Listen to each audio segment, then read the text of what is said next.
శనివారం ఎంకన్న స్వామి పేరు చెప్పి శనగలడ్డు చేదబెట్టి సాగనంపింది మంగళవారం ఆంజనేయ స్వామి పేరు చెప్పి అసలు పనికి అడ్డమెట్టి తప్పుకున్నది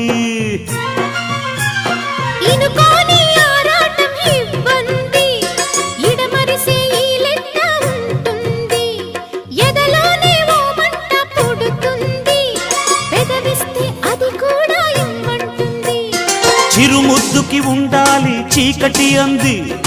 ఏ కళ్ళు పడకుంటే ఓకే అంది తీరా ముద్దిస్తుంటే ఎంగిలన్నది ఏం పిల్లది